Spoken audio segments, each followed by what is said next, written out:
Assalamualaikum warahmatullahi wabarakatuh.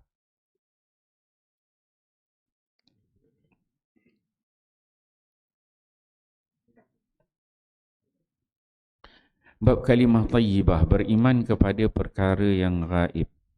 Ayat Al-Quran ke-17. Wa qala Allah Ta'ala, wa min ayatihil jawari fil bahri kal a'lab, iyasha' yuskinir rih fayazlalna rawakida ala zahri, inna fi dhalika la ayatin likulli sabbarin syakur.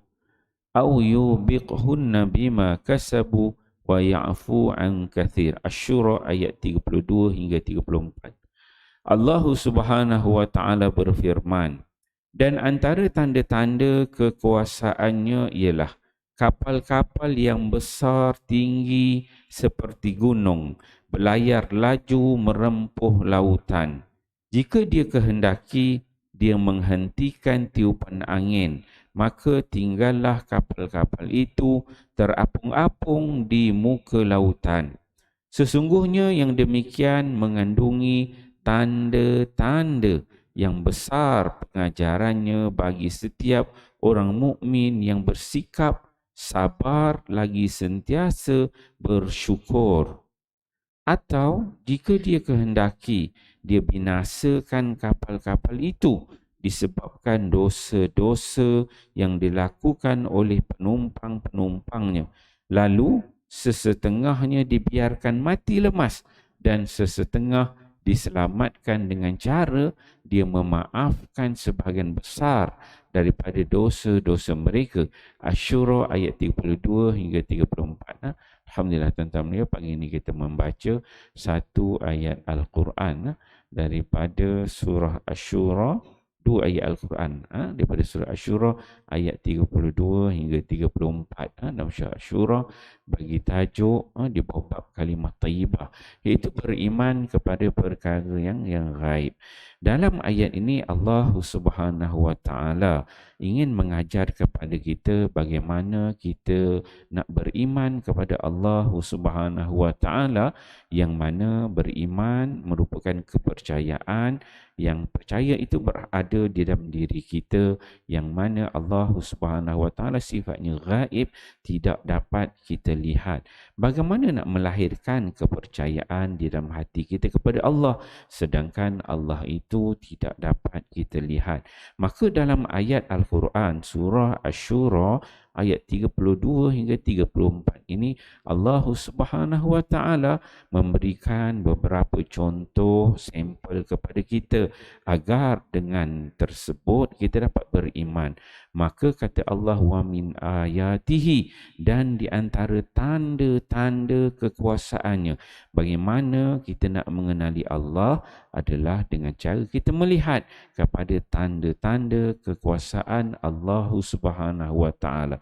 Iaitu bagaimana tanda-tanda kekuasaan Allah itu ialah Allah perlihatkan kepada kita bagaimana kapal-kapal yang dicipta oleh manusia, yang mana kapal-kapal itu besar, tinggi seperti gunung, disebutkan oleh Allah Subhanahu wa taala al-jawari fil bahri kal a'lam. Allah sebutkan yakni kapal itu berlayar laju merempuhlah lautan.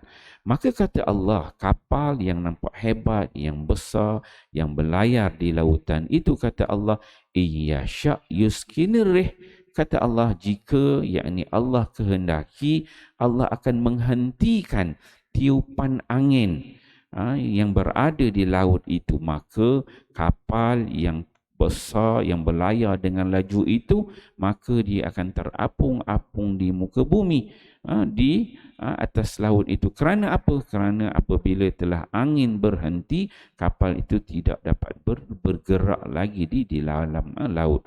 Maka Allah Subhanahu wa taala menyebutkan dalam ayat 33 ini, inna fi dzalika la ayat, pada perkara tersebut, tanda-tanda pergerakan kapal itu yang berada di laut, yang ditiup oleh air itu, la ayat, mempunyai tanda-tanda kebesaran Allah Subhanahu wa taala. Bagi siapa?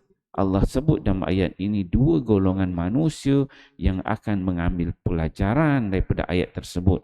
Allah Ta'ala kata siapa adalah orang-orang yang sifatnya pertama sabar, iaitu sifat yang sabar, dan yang kedua ialah syakur, iaitu bersyukur. Bagi orang yang berada dalam kapal, tiba-tiba kapal itu berhenti, tidak bergerak, angin pun berhenti kan. Jadi perlu ada sabar. Sabar dalam diri bila lah Allah Ta'ala nak tiupkan angin lain. Kemudian syakur, perlu bersyukur. Allah Ta'ala tak datangkan taufan. Kalau Ta'ala datangkan taufan, habis. Kapal yang hebat bagaimanapun dia akan hancur. Kemudian kata Allah Subhanahu Wa Ta'ala dalam ayat yang ke-34, au yubiqhunna bima kasafu wa ya'fu an kathir.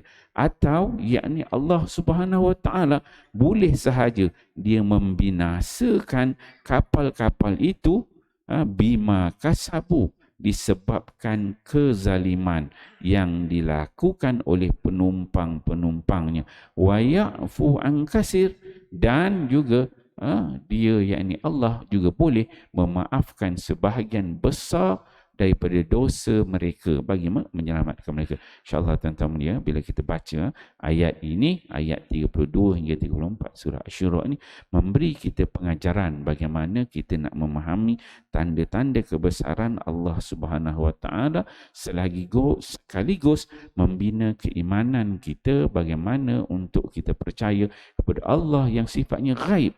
Bagaimana dengan cara kita melihat kebesaran Allah yang berada di laut, dan perlunya ada sifat sabar dan juga sifat syukur. Allah boleh sahaja membinasakan kapal serta penumpang-penumpangnya, dan Allah juga boleh menyelamatkan mereka ke keseluruhannya, insya-Allah. Moga kita fahami, amal dan sampaikan. Wallahu a'lam. Subhanallah.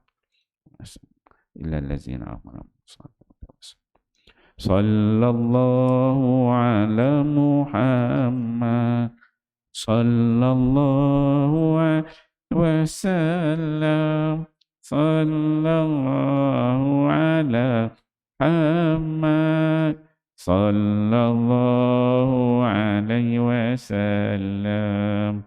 Ya Nabi salam alaika, ya Rasul salam alaika, ya Habib salam alaika, sallallahu alaika, sallallahu ala Muhammad, sallallahu alaihi wasallam, sallallahu ala Muhammad, sallallahu alaihi wasallam.